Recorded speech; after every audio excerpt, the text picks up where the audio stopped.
For me, once my boss and leader had spoken, I thought I should end the matter, because even speakers have their own speakers. But since you've decided to call me, and since I was enabled in this house and given a platform to speak for the house, I would never shy away from joining in the discourse. But first of all, let me thank the Speaker and the leadership of the House for enabling us to come back to our constituency, which is the House of Representatives, and for deciding that it is time to hand over the House of Representatives to the people who are truly the owners of the House, and it is called the People's House. I like the commitment of the present leadership to issues of engagement with the citizens. And it is like deciding that this is not an imperial house. It is the house of the people. And if there's any major malady affecting our democracy, is the collapse or failure of rational conversation. There's no platform where you can genuinely engage Nigeria to rationally converse. The very moment you throw up a topic, it's like risking hubris. And you don't know where this hubris is coming from. And it is hubris mingled with ignorance.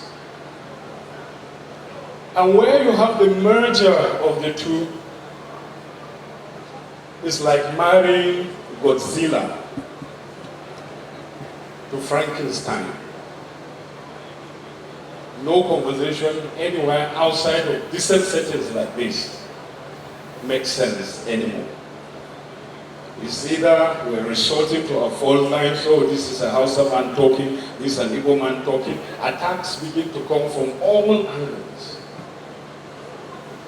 So it's been one of those major things afflicting our democracy, failure to have rational conversation. Secondly, when we come for events like this, it is not only good for us to speak for the people as representatives of the people. It is not good enough to always consistently talk to the people. We must talk with the people. And it is forums like this that gives us the opportunity to engage with the people, not to speak for the people or talk to the people. And at forums like this, I suggest, Mr. Speaker, that nothing should be off limits when it comes to citizens' engagement. No topic should be off limit. Both the things that are good, the pleasant, even the ones that are not too pleasant. We should open up the space to engage in those conversations. And if I'm not going to sound controversial or steer the hornet's nest, sincerely speaking, you will indulge me some time. I didn't beg to speak, you invited me to speak. So let me say something that is gnawing in my heart. The issue of how funds are processed in the National Assembly has been on the front burners of national discourse for quite a long time. And I think it is time for us to throw this challenge to our citizens without hiding anything. Not that the thing National Assembly is hiding anything, no.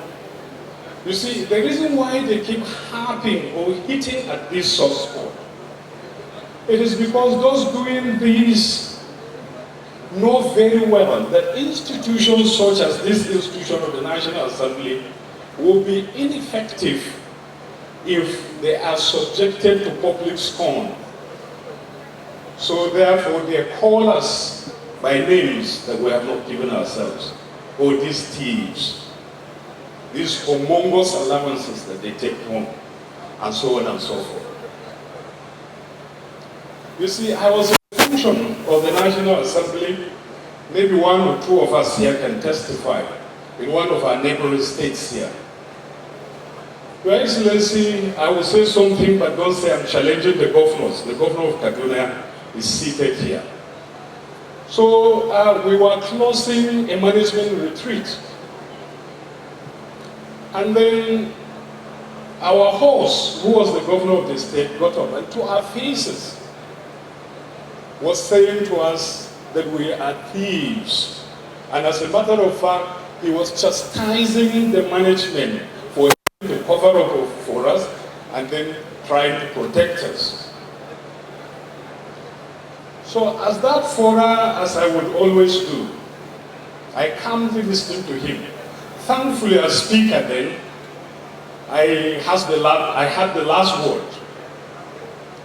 So when I got up to speak, I said, Your Excellency, you are an elder brother. I regard you as an elder brother in all respect. And we are all intellectuals here. You are even a senior intellectual. I am the junior intellectual. But as intellectuals, we don't join issues. So I'm not joining issues with you. But I will expand the issue you have raised. I said, for instance, now that you are campaigning for openness regarding finances of the National Assembly, would you lead this campaign among your colleague governors to publish monthly how much they take as security force and how they spend it? And I said again, expand this to issues of local government funds, the joint account the governors run. Publish it monthly. How much accrued to the account and how it is spent.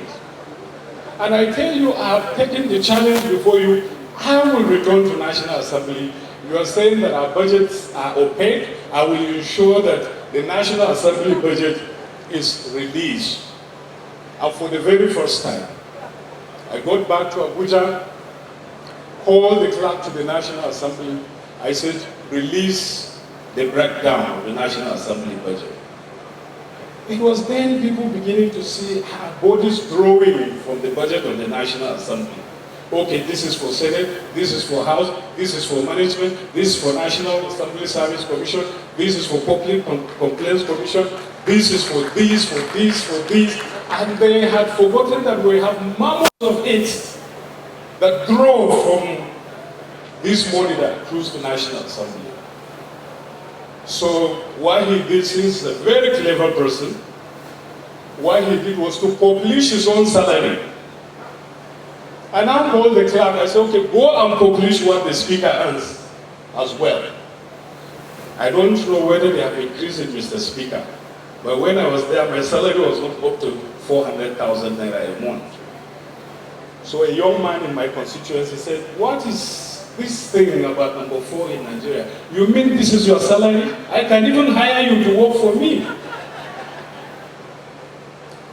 So, you see, even when we talk about the allowances that people think they are humongous, too much money.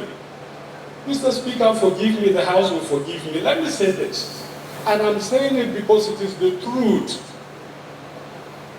My allowances, everything as a speaker then, was 25 million naira. I don't know if Alhaji Atiku is here. He was my accountant. I asked him, open an account for this money because I know that this money is not mine. Expectation from the constituents, expectation even from the members that think, oh, you are faced among equals, so you should have more than the. And honestly speaking, there was never a time I took 1 naira out of that account home. So it is not a take home.